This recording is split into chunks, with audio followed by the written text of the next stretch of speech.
Before we get on to the question and answer session, I'd like to share a few thoughts with you.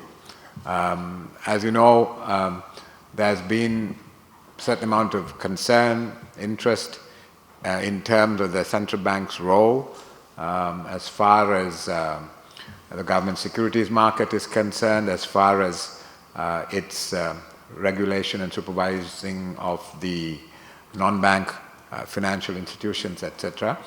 I would like, for the record, to set out some of the actions that the central bank has taken in these areas, so that it's very clear that the central bank has been active and has been trying to address some very difficult issues in these areas. So let me first take the government securities market and list some measures that have already been taken. One is the Public Debt Department has introduced pre-bid meetings.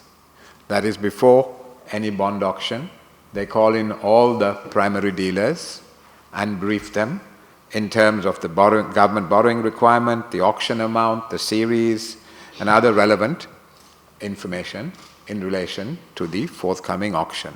So the same information will be available to all primary dealers as a result of these pre-bid meetings. And this has been done since July of this year.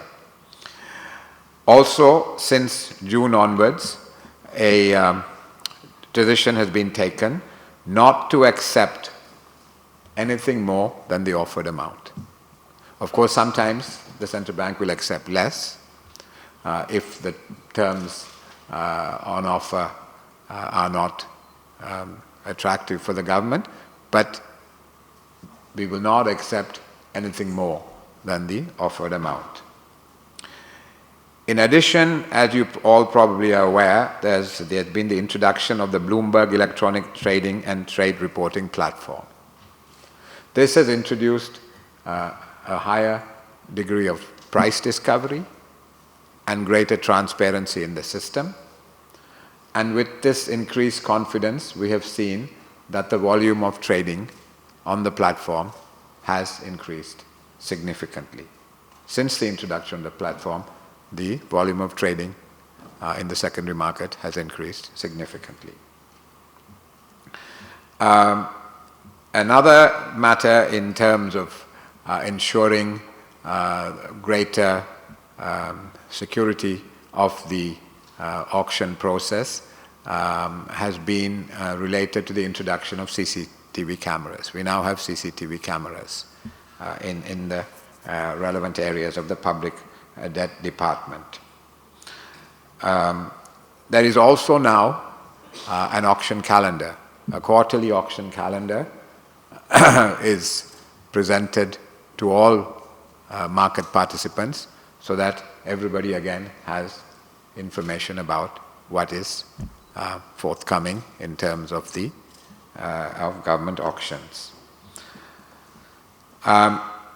We also have with us a consultant, an advisor from the US Treasury who is looking at a number of things, including the auction process, cash flow management, and debt management strategy, as well as on developing a good database. Though she is from the US Treasury, she's had considerable experience in assisting developing countries in terms of the promotion of their government securities market. So these are things that are already in place. There are a number of things which are in the pipeline. And the most significant of those is the proposed introduction of an electronic trading platform and a bond clearinghouse consisting of a central counterparty clearing and settlement facility for government securities.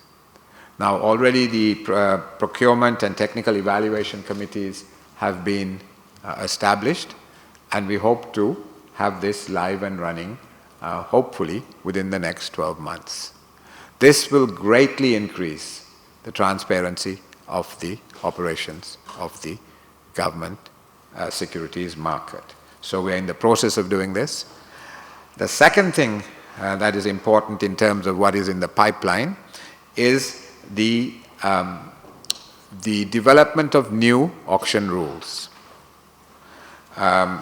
The Central Bank Public Debt Department consulted all the senior officers in the Central Bank who have worked in the public debt area in developing a new set of auction rules. And the outcome of that process has been shared now with experts from the World Bank and the IMF who are looking at it. We want to get validation of this auction system before we again go live with it, and we hope to do that in the first quarter of 2017. Now this will be a hybrid system. The auction system was introduced because it is very transparent. The idea was to increase transparency, but with the benefit of hindsight and experience, it's apparent that the level of market development is not sufficient to sustain a pure auction system. So we are looking at a hybrid system of competitive and non-competitive bidding. And as I said, once the system has been validated by international experts, we will then consult all the stakeholders and go live with it. There's already a web-based auction system that is operating, but that is being enhanced by the CBSL IT department, and we're very close to being able to introduce the enhanced version of the web-based auction system. And there are a couple of things which are being done in collaboration with the Ministry of Finance. The Treasury is studying the possibility of implementing liability management for US dollar denominated borrowing and thereafter for rupee denominated borrowings, and the CBSL will work very closely with them in developing that. There is a Public Debt Act where a team of professionals are consolidating all the statutes related to debt management. And a separate debt management office is being set up under the auspices of the Ministry of Finance. That actually, in my view, is a very positive development, because for years now, the central bank has had to cope with the conflict of interest of, one, trying to conduct an independent monetary policy, and two, to raise money for the government as cheaply as possible. So as you can imagine, those two objectives can come into conflict. So taking the debt management function away from the central bank enables the central bank to have greater room to maneuver in terms of conducting an independent monetary policy. So in my view, that's a very positive development. So these are some of the things that have been done as far as the government securities market from the point of view of the Public Debt Department. There have also been a number of measures taken by the EPF, Employees Provident Fund Department, because as you are all aware, there have been some concerns about the operations of the EPF department as well in relation to its involvement in the government securities market operations. Now, almost all, in fact, since the end of October, the EPF no longer participates in secondary market transactions. It operates through the primary auctions. In addition, there is an investment committee which is chaired by Deputy Governor Lankatilaka, which meets daily every morning in order to take investment decisions. And there are a number of structural changes that have actually been effected within the fund management division in terms of how it is organized and how it is staffed. There have also investments of short-term cash surpluses are now restricted to open market operations. And we've also opened up the possibility for the EPF, because it's being denied the opportunity to operate in the secondary market for the moment until we have investigated everything and found out what has happened. The Monetary Board felt that there should be other opportunities for investment for the EPF, because clearly one wants to get as high as possible a return as possible for the EPF members. And those opportunities have included now the capacity for the EPF to now invest in fixed deposits with government banks. The other initiatives include the introduction, or at least the proposed introduction. These are things that are going to be done in the EPF department. The proposed introduction of CCTV, a recording system, and transactions will now, the traders will now undertake transactions only through official mobile phones that have been given to them. So these are all measures that are being taken to strengthen the government, the operations within the government securities market, which has been the subject of considerable controversy in the country. We feel we've made significant progress, and I think we're not saying we've fixed everything. Everything is under constant review, and we're open to suggestions as to how we can do things better. But we do think that my colleagues, I do think that my colleagues, both in the Monetary Board and in the staff of the Central Bank, have thought through these things carefully and taken us forward in terms of having a transparent a government securities market which operates with credibility and integrity. There's also been some controversy regarding the regulation and supervision of non-bank financial institutions and primary dealers. And here again, there are a number of measures that have been introduced.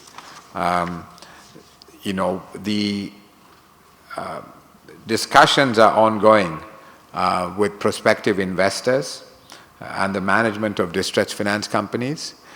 A separate resolution division has been set up within the supervision of non-bank financial institutions department. A separate enforcement unit has been established to prosecute board of directors and senior management of failed finance companies who have been involved in frauds and mismanagement.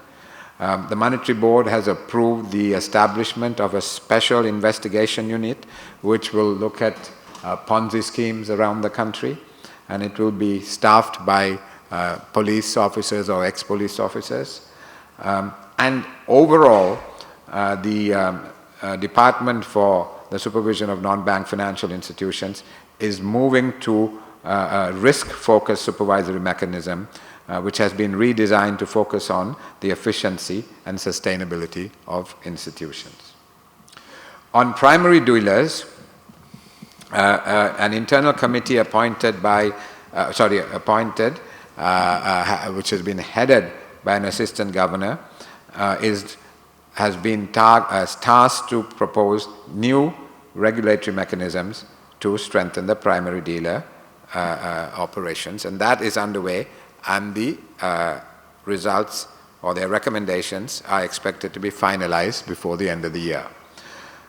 Now, a subject of great interest to the public, to the press, etc., have been the operations of Perpetual Treasuries.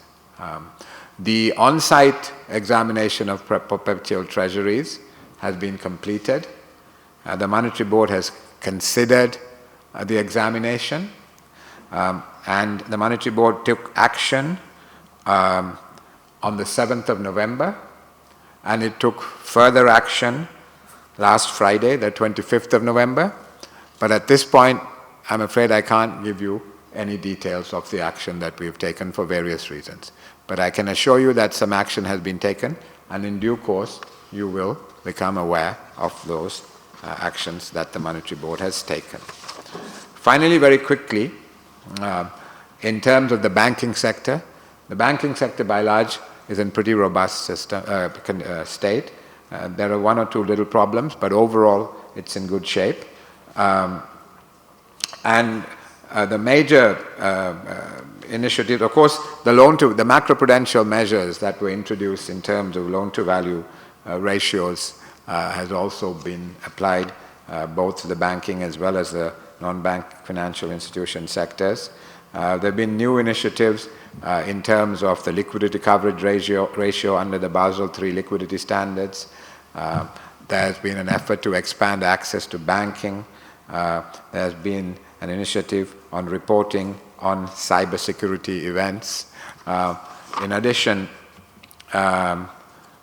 there's really implementation of Basel III is underway, and the Department for Bank Supervision, the Bank Supervision Department, is working with all the banks in terms of meeting the minimum capital requirements and leverage ratio for licensed banks. So these are some of the things that are underway.